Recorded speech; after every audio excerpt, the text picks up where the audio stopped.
Chers internautes, bonjour et bienvenue sur ma chaîne SVT Révision officielle destinée pour les BIOF. Aujourd'hui, on va entamer la première unité du programme de la deuxième année du baccalauréat sciences expérimentales, filière SVT et PC. Nous allons aborder dans cette vidéo la première unité qui s'intitule Les réactions responsables de la libération de l'énergie emmagasinée dans la matière organique. Je vous rappelle que nous allons diviser ce chapitre en plusieurs parties qui seront traitées dans les prochaines vidéos. Dans cette première partie, on va surtout aborder quelques notions importantes relatives au métabolisme glucidique et on va voir aussi la notion d'ATP et on va faire une petite approche des voies métaboliques principales qui sont la respiration et la fermentation. Donc, toutes les cellules vivantes ont besoin d'énergie pour assurer leur activité. Ils vont extraire cette énergie à partir des nutriments organiques ou ce qu'on appelle aussi des métabolites, exemple les glucides, les lipides et les protides. Ces substances, ou bien ces molécules, renferment de l'énergie chimique potentielle et la dégradation plus ou moins complète de ces substances par la cellule libère de l'énergie qui sera utilisée par la cellule et qui est sous forme d'ATP, ça veut dire l'adénosine triphosphate. On peut donc comparer la cellule à une voiture, le glucose à une monnaie ou bien à de l'argent et l'ATP au carburant pour mieux comprendre. Et donc, pour faire rouler notre voiture, il faut convertir cette monnaie en carburant. Donc, de la même façon, il faut dégrader le glucose pour le transformer en ATP qui sera utilisé par la cellule pour assurer ses différentes fonctions. On va voir quelques concepts généraux du métabolisme. Le métabolisme, c'est donc l'ensemble des réactions chimiques qui s'effectuent à l'intérieur des cellules. Il comprend l'anabolisme et le catabolisme. Vous avez ici un exemple de réaction de catabolisme et un autre exemple de réaction d'anabolisme. Pour le catabolisme, il correspond à l'ensemble des réactions de dégradation des nutriments ou certaines substances stockées par l'organisme pour les transformer en énergie. Vous avez ici l'exemple de la dégradation du sucre, ça veut dire les glucoses, pour libérer de l'énergie sous forme bien sûr d'ATP avec libération des déchets organiques, des déchets minéraux qui sont le CO2 et l'H2O. Donc, au niveau de cette voie ou bien de ce type de réaction, on a surtout la synthèse de l'énergie sous forme d'ATP. Pour l'anabolisme, il correspond aux réactions de synthèse des composés nécessaires à la cellule, comme par exemple la production des protéines, la réparation des os, par exemple. Ce type de réaction, quant à lui, il nécessite de l'énergie, bien sûr, issue suite à la dégradation de l'ATP. Donc, c'est quoi cet ATP en fait? L'ATP, c'est la source universelle d'énergie. Elle est formée d'une molécule d'adénosine qui est liée à trois groupements phosphates. Vous avez l'adénosine qui est une base azotée qui est liée à un sucre qui est un ribose et liée aussi à trois groupements phosphates. Vous allez me demander où réside l'énergie dans cette molécule. Eh bien, tout simplement, elle réside dans les liaisons covalentes qui sont entre les groupements phosphates. Et donc, la dégradation de ces liaisons libère de l'énergie.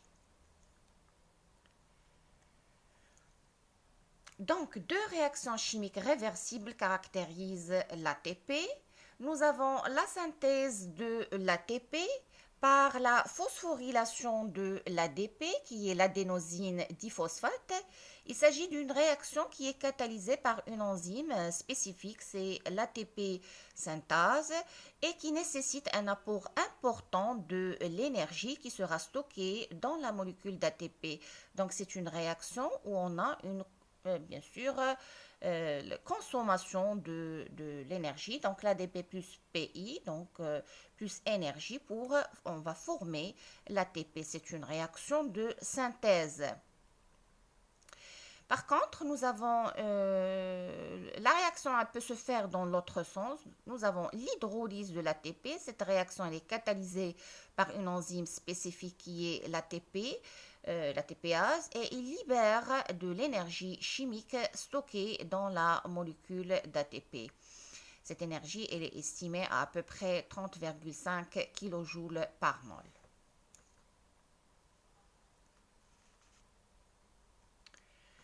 Nous allons voir maintenant cette notion d'oxydation du glucose et la libération de l'énergie. Donc le glucose, c'est une substance de formule chimique C6H12O6. En présence de O2, il va être oxydé, il va libérer du CO2, de l'H2O et de l'énergie. Donc c'est une réaction en fait qui est une réaction catabolique qui permet de produire de l'ATP à partir de l'énergie libérée lors de la dégradation du glucose. Bien sûr, cette énergie, elle est sous forme d'ATP. Donc généralement pour ces voies de dégradation du glucose ou bien tout simplement le catabolisme du glucose, nous avons deux voies ou bien deux types de réactions cataboliques importantes qui sont la respiration cellulaire et la fermentation. On va voir la respiration cellulaire, c'est une étape qui nécessite la présence de O2, donc elle s'effectue en présence de O2 ou bien tout simplement en aérobiose. Elle se fait en deux étapes. Vous avez la glycolyse qui s'effectue au niveau du hyaloplasme et après nous avons la formation de deux acides pyruviques suite à la dégradation d'une molécule de glucose. Cet acide pyruvique va passer ensuite au niveau d'un organite qui est la mitochondrie où il va aborder le cycle de Krebs et on aura la production de l'énergie. Donc, on aura aussi la dégradation complète de ce composé en CO2 et en H2O. Tout le protocole, on va le voir ultérieurement dans les prochaines vidéos en détail. Pour la petite définition de la respiration cellulaire, on peut dire que c'est une dégradation complète du glucose en milieu aérobie, permettant une libération de toute l'énergie contenue dans ce métabolite et la libération de CO2 et l'H2O qui sont des substances minérales dépourvues d'énergie. Pour la réaction globale de la respiration cellulaire, elle peut s'écrire comme suit. C6H12O6 plus 6O2 donnera 6CO2 plus 6H2O plus une quantité d'énergie.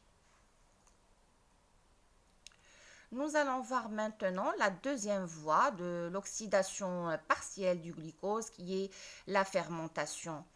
Donc la fermentation, on va prendre ici la fermentation lactique. En fait, nous avons deux types de fermentation, lactique et alcoolique. C'est une voie qui s'effectue en absence de O2 ou bien en une faible présence de O2. Elle ne fait pas intervenir, ça veut dire elle ne fait intervenir que la glycolyse qu'on voit. Donc, on a la dégradation du glucose au niveau du hyaloplasme en deux acides pyruviques. Donc, nous avons cette voie de la glycolyse qu'on va entamer ultérieurement. Puis, suite à cette production de deux acides pyruviques, ce substrat, il va être dégradé par la suite pour libérer deux acides lactiques dans le cas de la fermentation lactique ou bien il peut produire de éthanol plus du CO2 lors de la fermentation alcoolique. Donc, pour la petite définition, on peut dire que la fermentation se déroule dans le hyaloplasme ou bien le cytosol en anaérobiose, ça veut dire en absence d'O2. C'est une oxydation incomplète du glucose. On a un résidu organique et riche en énergie qui est l'éthanol ou bien l'acide lactique. Pour l'équation globale de la fermentation alcoolique, elle peut s'écrire comme suit. C6H12O6, en absence bien sûr de O2, donnera 2CH3CH2OH plus 2CO2 plus de l'énergie. Donc nous produisons de l'éthanol. Pour la fermentation lactique, par contre, à partir d'une molécule de glucose, on va former de l'acide lactique, donc deux molécules de CH3, CHOH, COOH, plus de l'énergie. Donc voilà pour cette vidéo. Merci pour votre attention et à la prochaine.